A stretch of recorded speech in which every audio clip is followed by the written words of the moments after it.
जंग में जाने वाले घोडे 12 तो मैं नहीं नाचते हा कुठल्या चित्रपटाचा डायलॉग नाही तर काँग्रेसच्या खासदार प्रतिभा धानोरकर यांनी ठेवलेल्या व्हॉट्सअप स्टेटस मधील ओळी आहेत. खरं तर सध्या चंद्रपूर महानगरपालिकेत महापौर पदासाठी काँग्रेसमध्ये सुरू असलेला अंतर्गत संघर्ष पाहता या स्टेटसला वेगळंच महत्त्व प्राप्त झालंय. चंद्रपूरमध्ये काँग्रेसला स्पष्ट बहुमत असतानाही नेत्यांच्या आडमुठेपणामुळे पक्ष सत्तेपासून लांब राहणार का असा प्रश्न निर्माण झालाय.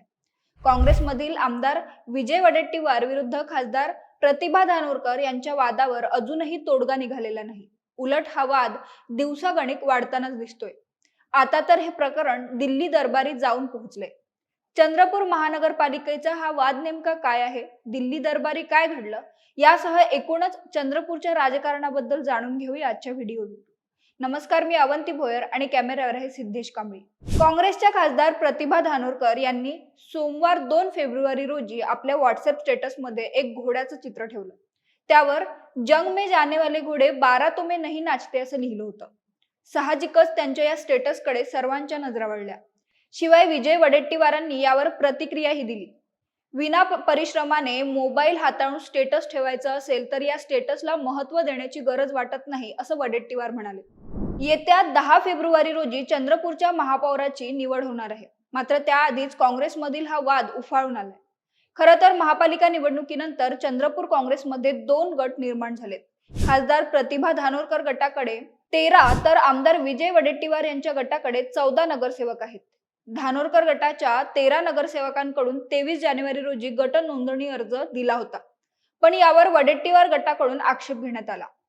दरम्यान या वादावर तोडगा निघत नसल्यानंतर शेवटी विजय वडेट्टीवारांनी त्यांच्या 18 समर्थक नगरसेवकांसह दिल्ली गाठली. नवी दिल्लीमध्ये काँग्रेसचे नेते के.सी. वेणुगोपाल यांच्या उपस्थितीत विजय वडेट्टीवार आणि खासदार प्रतिभा धानोरकर यांची बैठक पार पडली. त्यात महापौर पदाच्या वादावर तोडगा निघाल्याचं समजतं.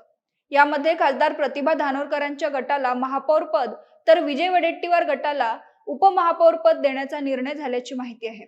तसेच जो गट सोबत येईल त्यांना स्थायी समिती सभापती पद देण्याचा फॉर्म्युला निश्चित करण्यात आला आहे. खरं तर सत्ता स्थापनेसाठी काँग्रेसला अजून 4 नगरसेवकांची गरज आहे. त्यात मध्यंतरी उबाठा गटानं महापौर पदाची मागणी केल्याचीही माहिती होती. त्यामुळे आता उबाठा गट काँग्रेसला समर्थन देणार का की आपल्या मागणीवर ठाम राहणार? तसं झाल्यास काँग्रेस अधिकच्या मतांची जुळवाजुळव कशी करणार, हे प्रश्न अजूनही अनुत्तरितच आहे.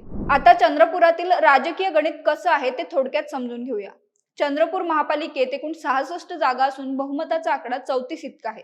यात काँग्रेसचे 27 आणि काँग्रेस समर्थित जनविकास आघाडीचे 3 असे एकूण 30 नगरसेवक आहेत.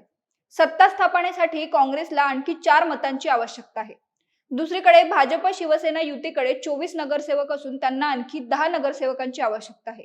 या व्यतिरिक्त उबाठा गटाकडे 6, वंचितकडे 2, बसपा 1, MIM 1 आणि 2 अपक्ष नगरसेवक आहेत. ही आकडेवारी पाहता सद्यस्थितीत काँग्रेसला सत्ता स्थापन करणं सोपं आहे. मात्र पक्षातील अंतर्गत वाद दिवसेंदिवस असाच उफाळत राहिला तर हातातून सत्ता जाण्यास वेळ लागणार नाही. तुम्हाला काय वाटतं, चंद्रपूर काँग्रेसमधील ही अंतर्गत गटबाजी संपुष्टात येणार का की स्थानिक पातळीवर नव्या डावपेचांना सुरुवात होणार? तुमचं मत कमेंट करून आम्हाला नक्की कळवा आणि महाएमटीबीच्या YouTube चॅनलला सबस्क्राईब करा. धन्यवाद.